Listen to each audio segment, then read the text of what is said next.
Well, good morning. Jim Sunderwirth here from my swing here in my home. So good to see you.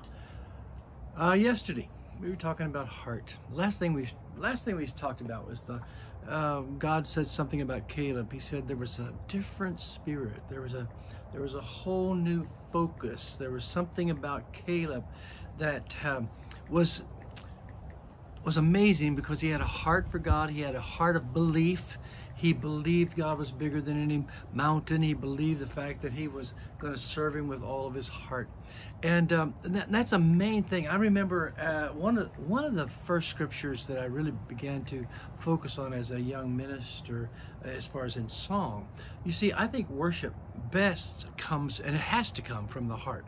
If worship comes from the head, it's entertainment. But if it comes from the heart, it becomes life. And then that life is expressed. Now, when someone writes a worship song that honors God and wants to glorify God in everything that they do in that song, well, when a singer and someone who identifies with that song and identifies with the heart of that song, then from that heart comes the expression to God about the greatness of what that song means to both the writer and the singer.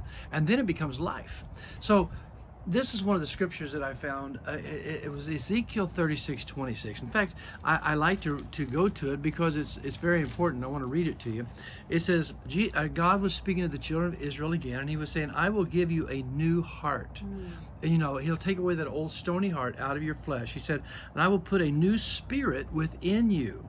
And I will take the heart of stone out of your flesh and give you a heart of flesh. What causes the heart of stone? Well, we read about it where Jesus was talking about the hard path, the people that walk through your life, the philosophies that pound down and pack against the things of God, and people that pack against the things of God. They bring philosophies that don't make you soft toward God, but turns you away from God. He said people have a stony heart because of bad relationships, maybe bad experience at church, bad experience with leaders, bad experience that have hardened their heart against the things of God.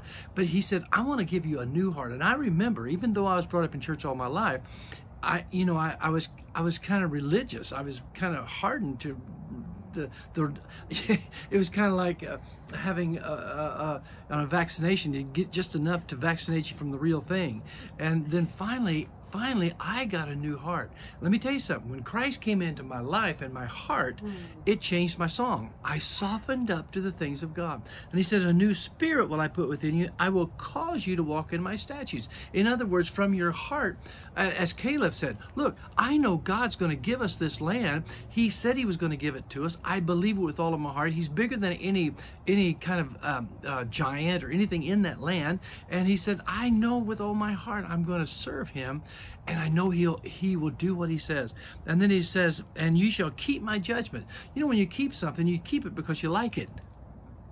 If I've got some antiques that I'm paying storage on, why don't I sell them? Well, I like them. I like them, and I'd like to use them possibly again. Oh, there come a day I'll get rid of them. But right now, I keep the things that I like. And something, he says, when you fall in love with Jesus, like Caleb did, he with all of his heart, there was a different spirit about him. Why? Because he liked his God. He believed in his God. He stood for his God. He had a heart for his God. And then he said, then ye shall dwell in the land that I gave your fathers. He said, that's where the dwelling comes in. That's where the joy comes in. And that's where you live in the provisions of God, when you serve him out of a heart of an attitude of thanksgiving. For this, Thessalonians says, this is the will of God concerning you in Christ Jesus, that you walk in an attitude of thanksgiving. And you shall be my people, and I will be your God. Man, I tell you what, that's a wonderful thought right there. He said, I'm going to bring you into all the things I promise you. You're going to be my people. Man, I'm telling you what, if you're God's people, you're in pretty good company. I mean, you're in a good family. I'm so glad I'm a part of the family of God. Why? Because he will be our God, and I will deliver you from uncleanness, and I will call the grain to multiply and bring no famine upon you. And I will multiply the fruit of the trees and increase the fields, so they never bear reproach or famine again. He said, this desolate land, 34, he said, this desolate land shall be tilled instead of lying desolate and the sight of all who pass by. Remember what God said? He said, I'm going to take you into that land.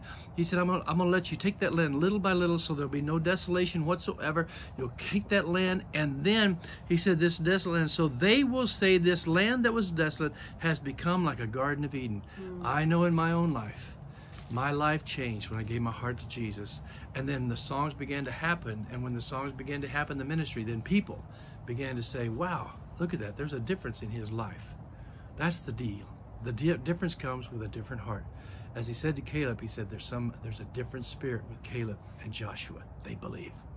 Hey, I'll talk to you tomorrow. Bye-bye.